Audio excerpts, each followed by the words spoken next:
We're constantly being told by these elite politicians, and obviously she's done a really treacherous act last night against the Conservative Party, but the lady on the other side is in a party that should be defending the working class communities that this town is, and their party is tending towards the single market now, which is unrestricted migration, and that is what this town overall voted Leave to stop, because it damaged the working class communities.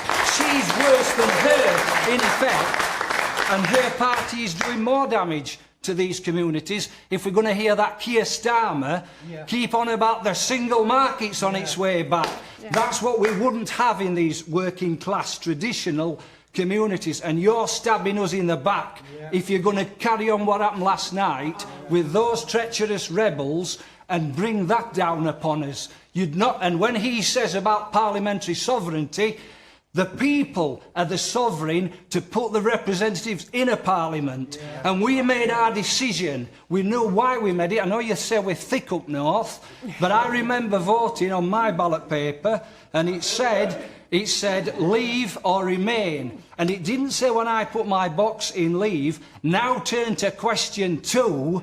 Do you want the soft Brexit or do you want the hard Brexit?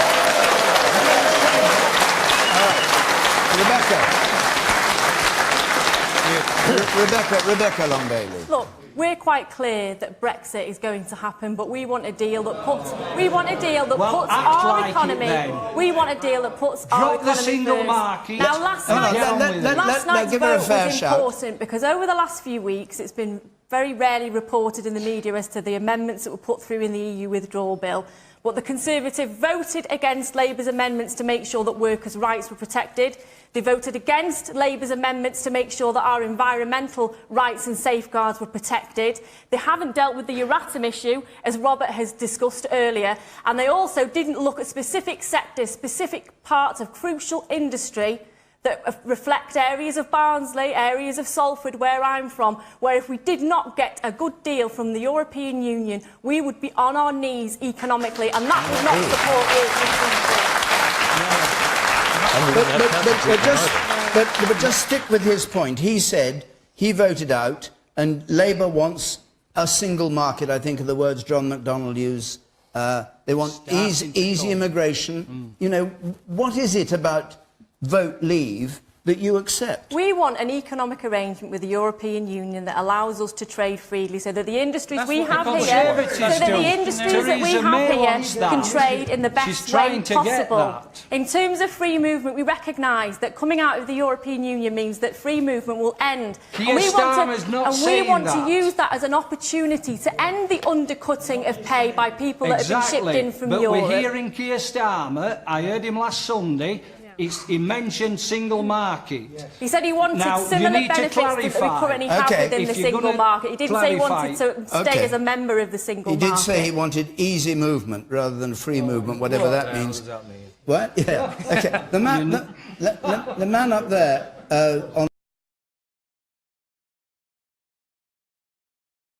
leave the internal market and the customs union. So 9 months in... But with respect, they would say that, well, they're on the other side of the table, and they're saying, we do not see how option 1 isn't essentially the same as option 3. These will collapse into... And that is why you're seeing the reaction that you're seeing this morning from those on the right of the Tory party, because they realise that this collapses into one way forward, which is alignment and convergence. Okay. So for a lot of people this is confusing, but let me be very clear. You really think that the agreement that Theresa May struck this week means that Britain will in perpetuity stay very, very close to the single market and the customs union? Yes, and I think that's the right thing, and I think we should hold her to that, because that goes to the heart of the question, what sort of Britain do we want to be? Do we see Europe as our major trading partner in the future, or do we want to rip ourselves apart from that? That's exactly where I want to get to, and your own position. So you want a new treaty giving us the full access and benefits to the single market and the customs union. Yeah, it'll have to be a new treaty. And you have said it's a bit like a Norway-style treaty for the 21st century. Yes. Exactly. Now, the two things that the EU has made it absolutely clear that involves is, one, you have to carry on paying some money in. Would you accept that?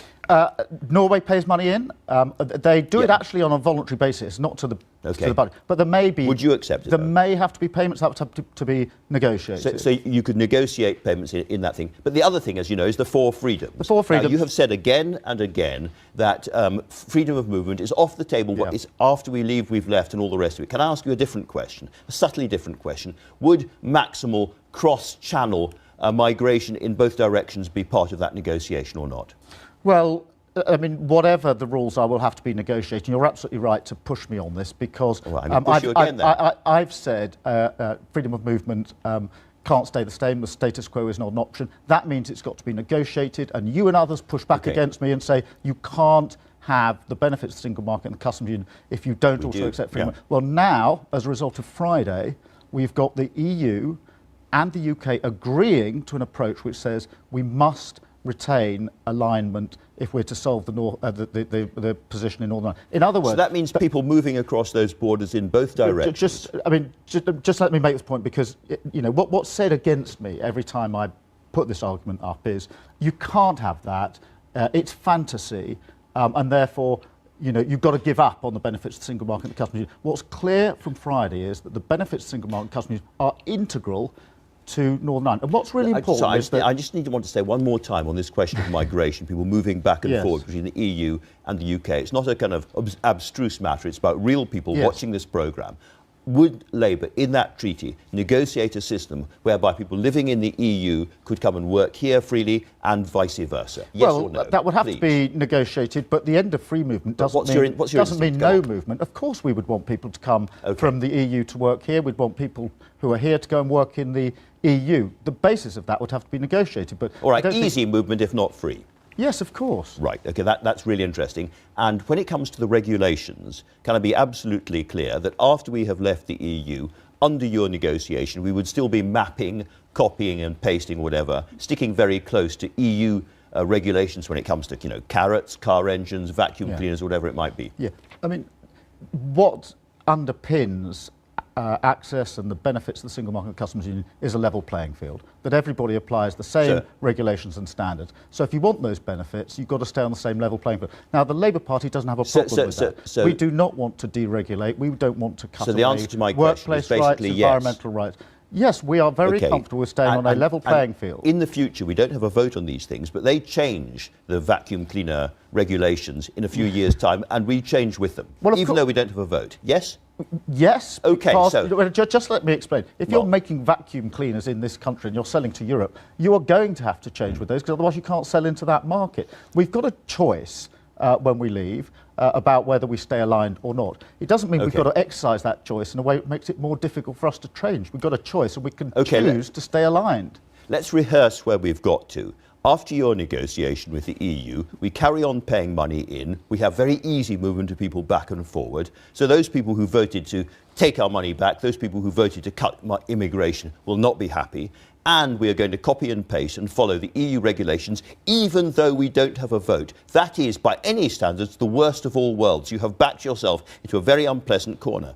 Well, I really don't see how it's the worst of all worlds to be able to continue to trade successfully in Europe. I really don't see how it's the worst of all worlds to have a solution that works in Ireland. 3,600 people or so were killed, murdered, over 30 years in Northern Ireland. There's a very good book published earlier this year. Which we're going wildly off subject here. Remember these dead. I mean, these are serious choices about the future of course Britain. They are. And having no hard border and being able to trade successfully with Europe in the future is a choice that we're entitled to make. We've got a choice. We're going to take their regulations without a vote. We're going to carry on with a big migration back and forward, and we're going to pay money for the privilege. That has been described as being a vassal state of the EU. How we negotiate that agreement with the EU is a matter still for negotiation. It doesn't mean it's cut and paste, but we do have a choice. Do we want to stay aligned so we can trade successfully, or do we want to tear apart?